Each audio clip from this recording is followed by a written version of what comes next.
조국 전 법무장관이 오늘 오전 검찰에 출석해 현재 2시간 반째 조사를 받고 있습니다.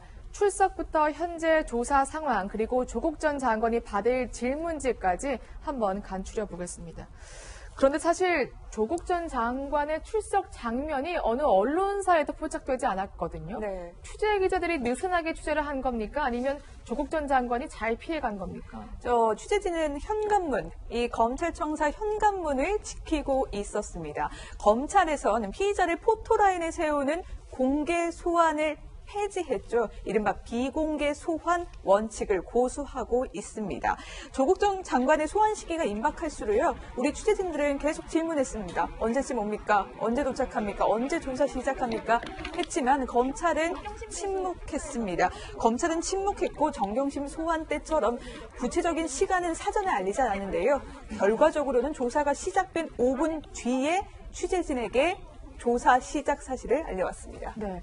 저희가 방배동 자택 앞에도 네. 취재기자와 그리고 카메라까지 나가 있었는데 포착되지 않았죠, 오늘 아침에요. 예, 맞습니다. 그 방배동 집 앞에서도 우리 취재진이 있었지만 조 전 장관의 모습은 볼 수가 그렇군요. 없었습니다. 때문에 다른 곳에서 있다가 출석을 한 게 아닌가 네. 그렇게 추정이 되고 있습니다. 제3의 장소에서 대기하고 있다가 출석하지 않았을까 이런 분석이 가능한데 사실 검찰은 이번엔 소환 날짜도 알려주지 않았습니다. 그런데 조 전 장관의 입장에서 내가 떳떳하다 이런 걸 보여주기 위해서라도 검찰이 비공개 소환 일정을 고수하더라도 포토라인에 직접 설 수 있었을 텐데 왜 그렇게 하지 않았을까요?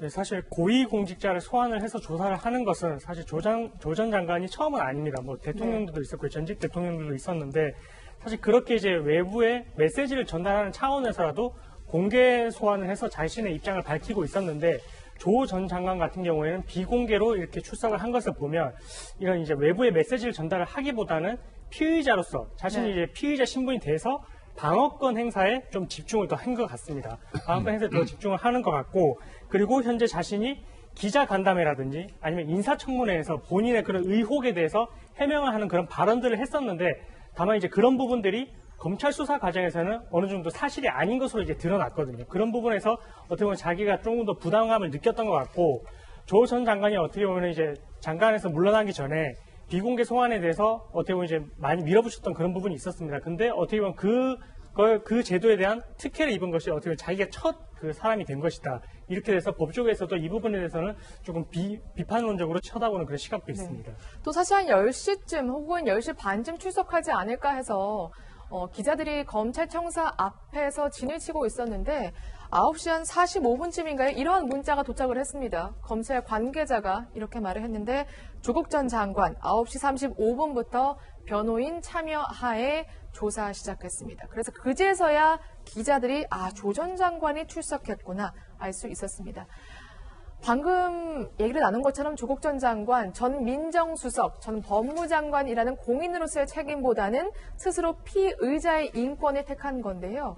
혹시 그러면 조국 전 장관의 변호인은 누군지 혹시 알려진 게 있습니까? 지금 일단은 알려진 바로는 그 조 전 장관의 그 부인이죠. 정경심 교수를 변호하던 변호인단이 그대로 이제 선임될 가능성이 높다라고 지금 보여지고 있습니다. 사실은 이게 예견됐던 건데 왜냐하면 조 전 장관의 그 서울대 이제 압수수색, 사무실 압수수색이 있었을 때 이 변호인들 중에 다수가 참여를 했었고요. 그때 당시에서 정식 선임된 것이냐라는 이제 얘기가 있었는데 그때 당시에는 정 교수 사건만을 위해서 선임이 돼 있었고 조 전 장관을 위한 그 선임계는 정식으로 제출을 하지 않았던 것으로 알려졌습니다. 근데 사실은 어차피 사건을 맡아서 할 것이기 때문에 그 도와주는 보조 차원에서 그렇게 압수수색 당시에 동행했을 그 자리에 있었을 가능성이 굉장히 높고요.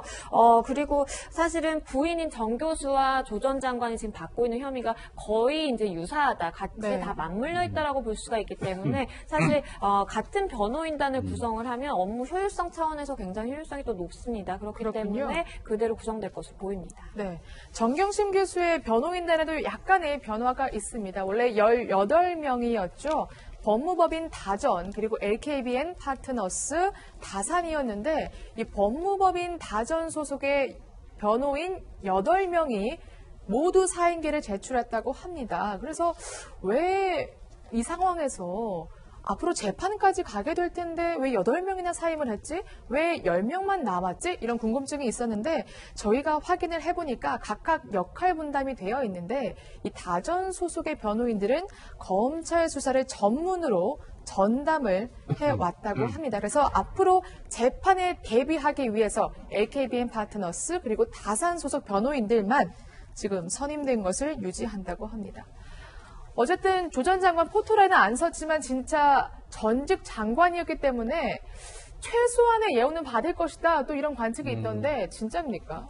네, 일단은 뭐 조 전 장관 같은 경우에도 피의자 신분이긴 하지만 기존에 이제 장관이었고 그렇기 때문에 검사장 출신의 한 변호사님도 특별한 예우까지는 아니더라도 의례적인 예우는 받지 않겠느냐 이렇게 이제 보고 있거든요. 그래서 아마 이제 조사를 할 때 그동안 이제 2개월 동안 조사를 진행을 해왔던 중앙지검 청사 11층에 반부패 수사 2부 조사실이나 아니면 14층에 첨단 문제 수사 일부 조사실에서 이제 조사를 하고 있는 것으로 지금 보이고요.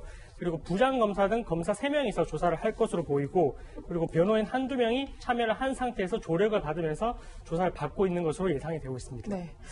오늘 조사 조 전 장관의 선택에 따라 약간 방향이 좀 갈릴 것 같은데요. 한번 확인해 보겠습니다. 첫 번째가 공개, 그러니까 포토라인에 서느냐 이 문제였는데요. 조 전 장관은 검찰이 예우해준 대로 비공개 출석을 고집했습니다.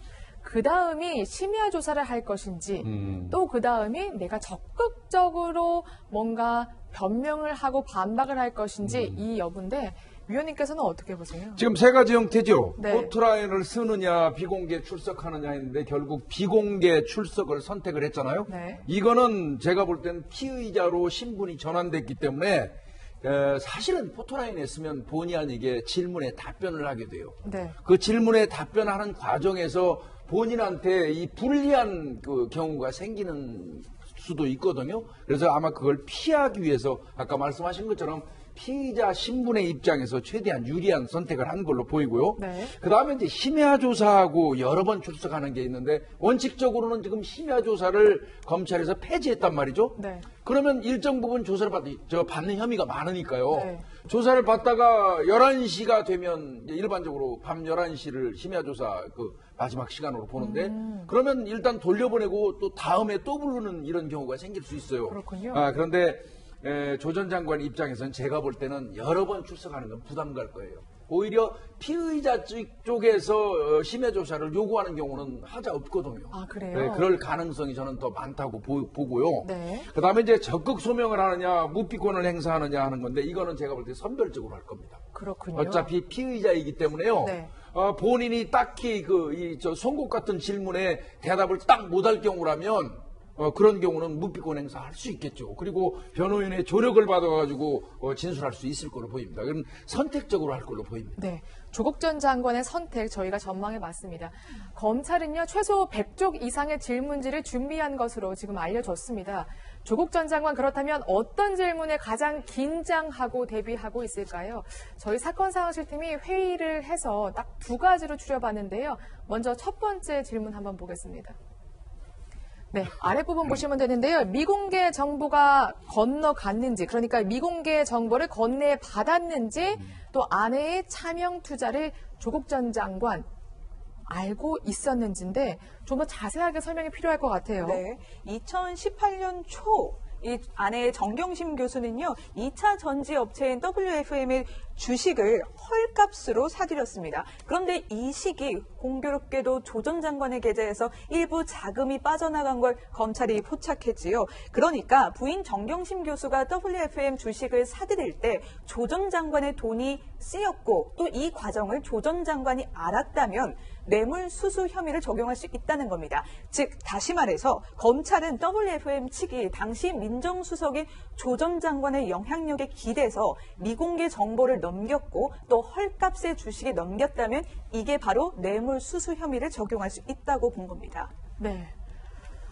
그러니까 조국 전 장관, 즉 정경심 교수가 미리 정보를 입수해서 주식도 헐값에 사서 그 부당 이익을 취했냐. 근데 그 전 과정을 조국 전 장관이 알고 있었냐. 이게 핵심인데 사실 그동안 조국 전 장관은 내가 알지 못하는 일이다 이렇게 얘기했었는데 그래서 그런지 검찰이 좀 추가 수사를 했어요. 소환하기 전에요. 사실은 검찰이 이제 정 교수를 기소하기 전부터 이제 조 전 장관 조사에 대비해 왔다라는 이제 의견이 있습니다. 근데 실제로 검찰이 한 행동을 보면 뭐 서울대 그 연구실 압수수색한 거라든지 아니면 조 전 장관의 계좌를 추적을 해온 것이라든지 이런 걸 보자면 사실은 조 전 장관을 타겟으로 하고 있었다라는 점을 어느 정도 알 수가 있고요. 근데 이러한 것은 사실은 비단 조 전 장관에게만 적용되는 것이 아니라 일반적으로 어떠한 혐의점을 포착하고 검찰이 그거에 대해서 수사를 진행을 하는 일반적인 과정이라고 보시면 되겠습니다. 왜냐하면 기소를 하기 전에는 어느 정도의 사실 자료 수집이 필요하고 그거에 따라서 그 자료를 기반으로 사람을 이제 불러와서 사실은 이제 신문을 하는 거기 때문에 그 일반적인 과정이었다라고 보시면 되겠고요. 네. 거기에 더불어서 사실은 이제 검찰이 혐의점을 포착하고 있는 것은 조 전 장관이 이제 계좌를 송금한 부분 그 사실을 가지고 사실은 조 전 장관을 불러서 얘기를 할 때도 이걸 가지고 압박을 많이 할 것으로 보이고 그것이 가장 유력한 정황 증거라고 지금 판단을 하고 있는 것으로 보입니다. 네. 서울대 연구실을 압수수색하고 특히 조국 전 장관의 계좌를 압수수색하고 그렇다면 조국 전 장관의 입장은 달라졌을까요? 한 언론사를 통해 공개가 됐습니다. 네, 아내가 돈을 보내달라고 해서 보내줬지만 아마 이 부분은 계좌에 드러났기 때문에 부인하지 않는 것으로 보입니다. 또 ATM기에서 돈을 보내는 장면이 포착되게 됐죠. 그런데 이렇게 말했습니다. 그 돈이 WFM 주식 매수에 쓰이는지는 전혀 몰랐다. 그러니까 아내가 그렇게 광범위한 투자를 하는지 나는 전혀 몰랐다라는 건데 그러니까 통상적으로 친구 관계에서는 모를 수 있습니다만 부부 관계잖아요. 그렇기 때문에 과연 몰랐을까? 이 질문은 제가 맨날 하면서도 또 안 할 수가 없는 것 같습니다. 네. 뭐 사실 저도 이제 결혼을 해서 아는데 네. 아내 몰래 어떤 큰 돈을 이제 만진다는 게 사실상 이제 쉽지가 않거든요. 거의 네. 불가능에 가깝다고 보시면 됩니다. 근데 네. 이 사건 같은 경우에는 주식을 매입할 때 이제 자금이 어마어마했었고 그리고 사실 그 돈도 5천만 원인데 5천만 원이 이 청와대 민정수석 시절에 그것도 ATM기에까지 가서 이렇게 전송을 한다는 게 이체를 한다는 게 사실상 이런 돈의 용처를 아무것도 모르고 이걸 어디서 쓸지에 대해서도 모르고 이체를 한다는 것이 정말 이제 많은 의문이 들기도 하고요. 그래서 이 계좌 같은 경우에는 이런 이제 주식 투자에서는 이제 흐름이 가장 중요한데 법원에서 이 영장을 발부를 할 때도 아마 조금 제한적으로 네. 그래서 정경심 교수가 여기에 어느 정도 이제 이때 투자를 한 것으로 의심이 되는 시점이니 그 시점으로만 특정을 해서 아마 계좌에 대해서 이제 압수수색을 해봐라 이렇게 영장이 발부된 게 아닌가 그렇게 네. 생각이 되거든요. 그러니까 정경심 교수가 수억 원을 투자한 것으로 알려져 있는데 그중에 조국 전 장관이 건넨 돈이 5천만 원이잖아요. 네. 그러면 영장이 제한적으로 발부됐다는 것은 몇 월 며칠부터 며칠까지만 검찰이 그 계좌를 확인할 수 있다. 이렇게 보면 되는 겁니까? 예, 그래서 민정수석 시절을 특정을 해서 그 전 기간을 이제 보라는 것이 아니라 그런 이제 돈이 건네졌다라고 의심되는 그 시점에 투자를 했다라는 그 시점에 이제 어떻게 해서 어떻게 돈이 흘러갔는지 이런 여부를 확인을 해보면 사실 진술은 돈을 건네받은 거에 대해서 이제 어떻게 받았다 이렇게는 나오지는 않잖아요. 그렇기 때문에 계좌의 흐름을 추적을 해보는 것이 가장 확실한 방법이 될 것입니다. 뇌물수수 혐의, 특히 주식 부분에 대해서 살펴봤습니다. 이게 아마 가장 조국 전 장관이 긴장할 질문이 아닐까 싶은데 두 번째 질문 그럼 살펴보겠습니다. 네, 역시 아랫부분 노란색 글씨를 보시면 됩니다. 이번엔 장학금 부분인데요. 당시 민정수석인 조국 전 장관이 도와줬냐? 이 질문인데 뭘 도와줬다는 얘기입니까? 일단은 검찰은 뇌물수수 혐의를 두고 네. 지금 수사 중인 것으로 보이는데요. 알다시피 이제 조국 전 장관의 딸이 부산대 의전원에서 이제 재학 중에 사실은 2차례나 유급을 받았고 일반 학생이라면 상식적으로 생각을 했을 때 장학금을 받기는 어려운 그 성적이었음에도 불구하고 사실은 6학기에 걸쳐서 1,200만 원이라는 장학금을 수령을 했습니다. 그러면 이 장학금을 어떻게 수령할 수 있었느냐라고 보니까 이제 노한중 그때 당시 이제 교수가 굉장히 많은 이제 역할을 해서 지도 교수였기 때문에 장학금을 지급한 것으로 알려졌죠. 그리고 그 해 이제 6월에 노한중 교수가 부산 의료원장으로 임명이 됩니다. 그래서 이 일련의 과정들을 봤을 때 실질적으로 장학금이 조국 전 장관에게 직접 현금으로 건네진 것은 아니지만 딸에게 장학금을 수여하는 그 방식으로 뇌물로 볼 수 있느냐. 그래서 그 뇌물을 주고 그 대가로서 부산의료원장으로 임명된다는 그 대가를 지급받은 건 아니냐라고 지금 검찰이 상관관계를 보고 있고 이 부분에 대해서 조사를 하기 위해서 실제로 노환중 부산의료원장을 불러서 조사한 것으로 알려지고 있습니다. 네. 다시 요약해 보겠습니다. 그러니까 변호사님 말씀을 좀 간추려 보니까 딸에게 장학금을 주는 대가로 조국 전 장관, 당시 민정수석인 조국 전 장관이 노환중 원장을 도와줬냐? 이 질문이군요. 알겠습니다. 과연 조 전 장관이 어떤 대답을 했을지도 저희가 적극적으로 좀 취재를 해보겠습니다. 이런 가운데요, 서울대가 조국 전 장관의 논문 표절 여부를 살펴보기로 했습니다. 아주 중요한 문제 같은데요. 일단 관련 대화를 들어보고 분석을 이어가겠습니다. 영국 옥스퍼드대 갤리건 교수의 논문에서 다수 문장을 베꼈다. 브래들리 교수의 독일어 판결문을 요약한 부분을 또 베꼈다. 제가 연구진실성위원회에 국감에서 나온 문제가 제기이기 때문에 한번 검토를 해달라고 얘기를 할 수 있겠습니다. 그러니까 박사 학위 논문이에요. 이거 굉장히 중요한 논문 아니겠습니까? 그렇죠. 이 박사 학위를 이 논문으로 땄고 실제 서울대 교수에 임용될 때 이 박사 학위 논문이 결정적으로 작용했다면 굉장히 큰 문제입니다. 사실 이 논문은 표절 의혹이 제기됐던 논문입니다. 보니까 미국 버클리대 한국계 교수가요. 이 논문에는 문제가 없다. 표절한 게 아니다라고 그렇게 의견서를 서울대 측에 전해왔습니다. 때문에 서울대는 표절 의혹 CCBB 가릴 필요 없다. 버클리대가 아니라고 한다. 라면서 조사위 꾸리지 않겠다는 입장이 이전까지의 입장이 왔는데요. 근데 표절 의혹이 계속되어 오자 서울대 측은 윤리구성에서 조사에 나가겠다. 예비조사 착수하겠다는 입장을 밝힌 겁니다. 그렇군요. 만약에 이게 표절로 드러나게 되면 아마 조국 전 장관의 서울대 교수 유지 문제도 도마 위에 오를 것으로 보이는데요. 한번 지켜보겠습니다.